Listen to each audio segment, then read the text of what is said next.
Assalamualaikum, perkenalkan nama saya Wid Prihatin Yusuf, kelas A5 Manajemen, Prodi Manajemen, Fakultas Ekonomi dan Bisnis.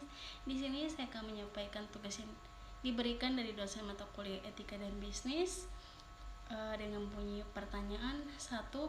Apa itu etika utama dalam studi kasus tersebut? Yang kedua, bagaimana tindakan perusahaan tersebut melanggar norma sosial dan harapan konsumen? Yang ketiga adalah dari perspektif utilitarian, bagaimana perusahaan dapat membenarkan tindakannya. Yang keempat, apa konsekuensi potensial dari kampanye pemasaran perusahaan yang menyesatkan. Yang kelima, bagaimana perusahaan dapat menghindari dilema etika ini. Yang keenam, apa peran tanggung jawab sosial perusahaan dalam mencegah insiden semacam itu.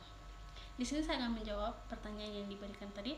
Apa yang pertama, etika utama. Isu etika utama dalam studi kasus ini biasanya berkaitan dengan kejujuran dan transparansi dalam pemasaran serta potensi eksploitasi konsumen. Yang kedua, pelanggaran norma sosial dan harapan konsumen. Tindakan perusahaan melanggar norma sosial dan memberikan informasi yang menyesatkan atau tidak akurat yang merugikan kepercayaan konsumen dan menciptakan harapan yang tidak terpenuhi. Yang berikutnya adalah pembenaran utilitarian.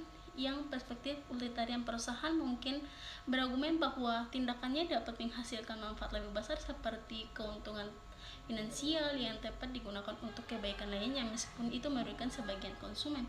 Yang berikut, konsekuensi potensi dari kampanye yang menyesatkan. Konsekuensi dapat mencakup hilangnya reputasi, penurunan kepercayaan konsumen, kemungkinan tindakan hukum, dan kerugian finansial jangka panjang. Yang berikutnya adalah menghindari dilema etika. Perusahaan dapat menghindari dilema etika dengan mengadopsi kebijakan transparansi, melibatkan pemangku kepentingan dan proses pengambilan keputusan, dan memastikan bahwa semua klaim produk dapat bertanggung jawab. Yang keenam adalah peran tanggung jawab sosial perusahaan.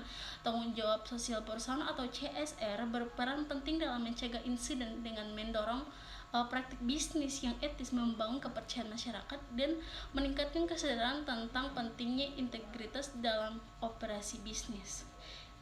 Itu saja.